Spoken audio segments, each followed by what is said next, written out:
Hello, how are you? Boy oh boy, we gotta talk, man.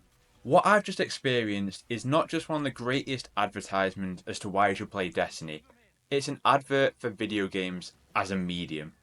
The finale of Destiny 2's final activity of the Light and Dark saga released after the raid was beaten today. First of all, congrats to the team who won, by the way. What an accomplishment that is. The final shape dropped on Tuesday, and today, as of recording this, which is the Saturday, marks the end of the expansion to a degree.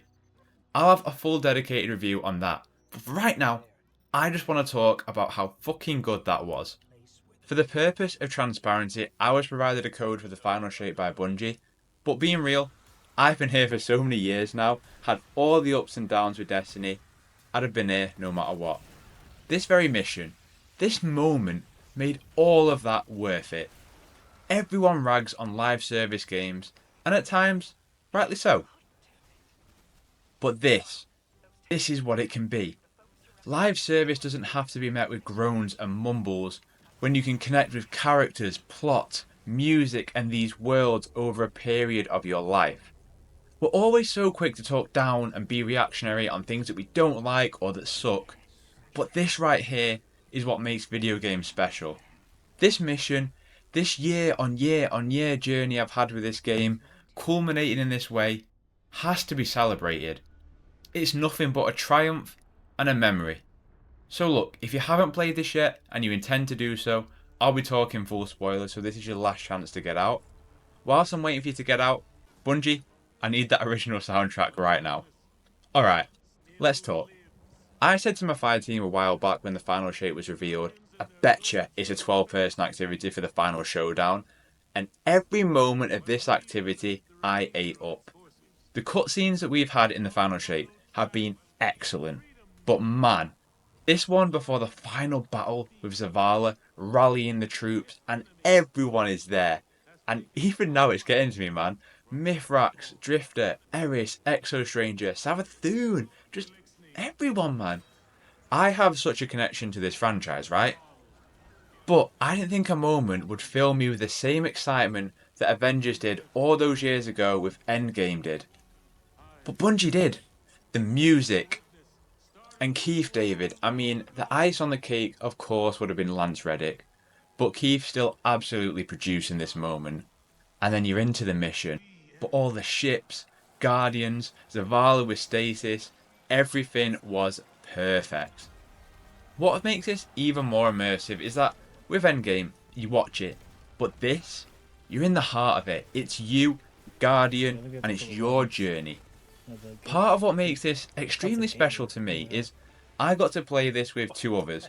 One lad who I brought and got into Destiny, and another lad who lives on the other side of the world, who I got to meet last year, a large part thanks to this game. So when I'm fighting along these two, and then you're charging down, and you've got Savathun and Mithrax, and everyone's fighting, it just felt epic on the grandest of proportions. I think the 12-man activity, it definitely had constraints. There was a little bit of rubber banding at times and a few bugs, but it really had that sense of, alright everyone, we've got one shot. This is it. Having played Final Fantasy XIV raids, it felt epic in that nature, but this is a franchise that I'm more connected to.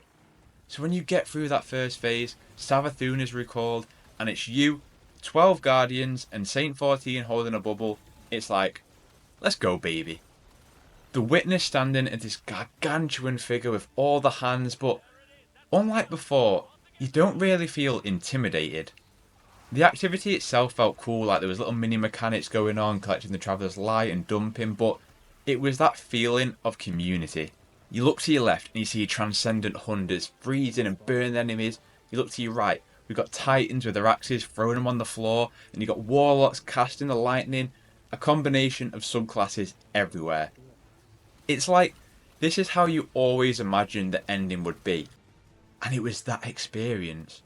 Combine that feeling with the art direction and the music. Oh my god, the music. Talk about a culmination just in the soundtrack alone. Then, as you're wailing down fire on the witness, it's just so gratifying because in that moment, it really did feel like everything has led to this. So when the ghost charged up with the light of the Traveller and all 12 of you go Super Saiyan, I mean, you want to talk about moments where every hair on your body stands up? This was it. It felt like all of it came together in a fitting end to taking down the Witness with the light of the community. But the journey of emotions, it didn't stop there, did it? With that action, our ghost was basically dead, and I saw this coming, man. We had to say one last goodbye to Cade, but it was a fitting one this time.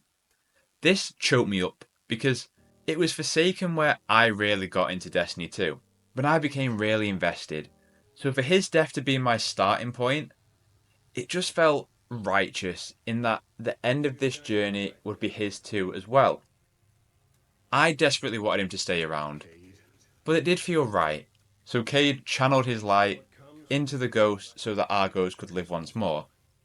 One thing that Bungie have done tremendously well is that our ghost speaks for us. But when our guardian actually speaks, it really means something.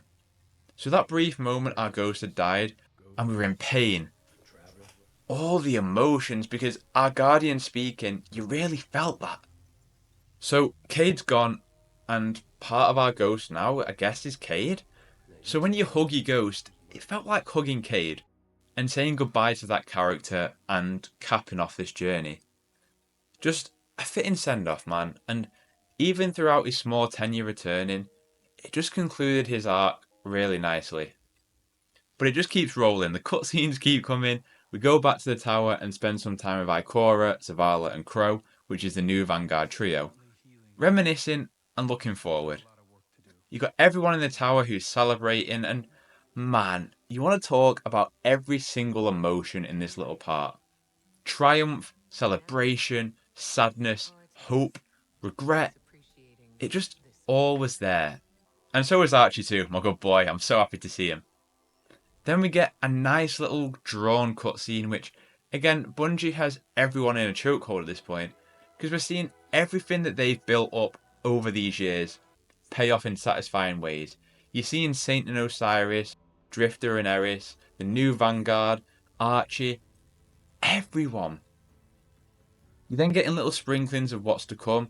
The Vex, Fallen, the Hive, teasers of what these episodes are going to be, which we're going to hear more about on Tuesday, so Bungie just keep on coming with the new information. Then to cap it all off, you just sit there. Not everyone will understand this reference, but Loki Season 2 at the end where Morbius is like, I'm going to wait here for a little bit. Let time pass. I felt this in my soul for this very moment. Crow's giving a report to Zavala on basically what's to come for us, but the two lads I was playing with, after the report was done, we basically just sat there in silence for like 5 minutes, and then when we all spoke, we had the most fragile of voices. Because that's what Destiny is. It's sitting with your friends and making memories with them at its absolute core. So, this moment, just sat there, staring at the Traveller, it couldn't have been more perfect. I'm getting even a little bit emotional speaking about it now. Particularly in my own story, in that fact that one of them, I was the reason they got into Destiny. So they started their journey with me and they ended it with me. And the other one, I met halfway across the world on a trip last year. It was a beautiful moment getting to experience that with them. And it's a celebration of what this medium can be. I think we lose sight of that sometimes. Arguing about frames per second, graphics and plastic boxes. No doubt next year I'll moan about some change that Bungie have done. But for this moment, right here, right now, to the hundreds and hundreds of staff who spent years of their lives making something for me and my friends, and so many others to enjoy, thank you. And if you are watching as someone who loved this, go and tell them developers how much you did, because it'll mean everything to them. So to the team at Bungie, enjoy this moment, know that you are appreciated, and you've created a moment I'll never forget, and friends that I can celebrate it with. Thank you, Destiny, and thank you, Bungie.